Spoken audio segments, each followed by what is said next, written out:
కొండ మీద పెద్దలు చేదాన ములుగూరి వెంకయ్య తంగేడగూడెం ధనియాకులపురం నిమ్మాది జానయ్య భక్తాలపురం కొట్టె జానమ్మ భక్తాలపురం తోనుకు రాములు ఎల్కపల్లి దూదిగాల లింగయ్య బృందావనపురం ముస్కు వెంకయ్య బృందావనపురం ముస్కు సైదమ్మ బృందావనపురం గుండు అంతయ్య పల్లాపురం వీరపై.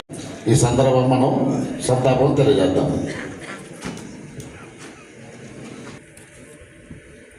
కామ్రేడ్ మల్లు స్వరాజ్యం గారికి, కామ్రేడ్ మల్లు స్వరాజ్యం గారికి సాధిస్తాం మన వీరుల ఆశయాలను, మన వీరుల ఆశయాలను. ఎర్ర జెండా, ఎర్ర జెండా. ఊరిన వీరులరా కన్నిటి జోహార్లు, మమ్ము వీడిన అమరులరా మీకు వేరే సెల్లు. ఊరిన వీరులరా కన్నిటి జోహార్లు, మమ్ము వీడిన అమరులరా మీకు వేరే సెల్లు. చేశారని వెంటాడి నిన్ను చెప్పారయ్యా. ఈ మహాసభ వరకు మన ఉద్యమంలో వివిధ స్థాయిలో నాయకత్వం చేసి కామ్రేడ్ మల్లు స్వరాజ్యం గారు, CPM B Chandupatla, comrade Matangi Salaiah, B Chandupatla, Kesavaina Lingaiah, B Chandupatla, Kalagani Pullaiah, B Chandupatla, Mallela Bhimaiah, B Chandupatla, Kalagani Veeraiah, B Chandupatla, Varde Devaiah, V Annaram, Pallerla Somaiah, Ravulapalli. ప్రజల్ని అంటి పెట్టుకొని పనిచేస్తాము. అక్కడ 10 మంది మన వెనకాల ఉన్నారు. మనం పిలిస్తే 10 మంది కదులుతూ ఉన్నారు, సభ్యత్వం కడుతూ ఉన్నారు, పండగ తీస్తూ ఉన్నారు, మీటింగ్ల కంటే వస్తున్నారు. ఎక్కడైతే ఈ పని మన నాయకత్వానికి జరుగుతున్న సమస్యలన్నీ కూడా మనం ఎప్పటికప్పుడు పట్టించుకొని ప్రతి విషయంలో ఇన్వాల్వ్ అయ్యి, సిపిఎం పార్టీ నా కొరకు ఉన్నది, నాయకత్వం మా కొరకు ఉన్నారు, పోరాడే వాళ్ళు మా కొరకు ఏ త్యాగమైనా చేస్తారు, మన కొరకు ఏ పోరాటాలకైనా సిద్ధమవుతారని ఒక వాతావరణం, ఫీలింగ్ కార్యకర్తలు ప్రజలు రావాలి. వాళ్ళు అందరికీ ఆదర్శంగా ఉన్నటువంటి వాళ్ళు. అలాంటి సూర్యాపేట జిల్లా మహాసభ జరుగుతుందంటే సహజంగానే అందరికీ ఎట్లా జరుగుతుంది, ఏం చర్చలు అనేది సహజంగానే అందరు ఎదురు చూస్తారు. అందుకని మీ మహాసభ కూడా ఆ విధంగా విషయాలు కూడా రంగన్న ప్రస్తావించడం అనేది జరిగింది.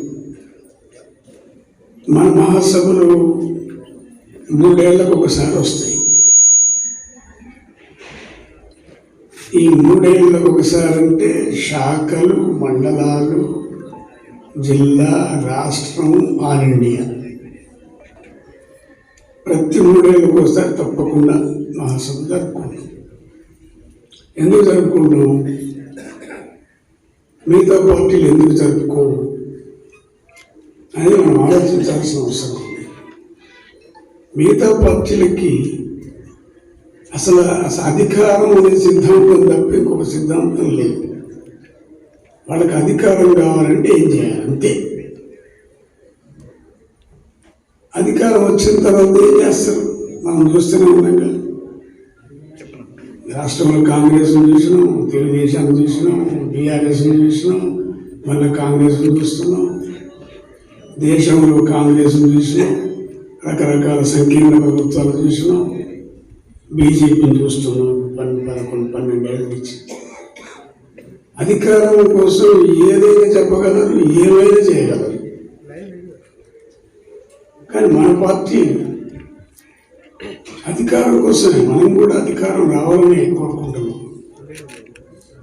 కానీ ఏ రకమైన అధికారం, ఎవరి కోసం అధికారం అనేది మనకు ఒక సిద్ధాంతం ఉంది. మనం మొత్తం దేశంలో ఉన్న పేదలందరి కోసం, తరతమ తేడాలు లేని సమాజం కోసం, అంటే సోషలిజం. మతము తేడాలు లేని సమాజం, అందరికీ సమానమైన అవకాశాలు, అది రాజకీయంగా, ఆర్థికంగా, సామాజికంగా, సాంఘికంగా అన్ని రంగాల్లో అందరికీ సమాన అవకాశాలు కలిగినటువంటి ఒక సోషలిస్ట్ రాజ్యం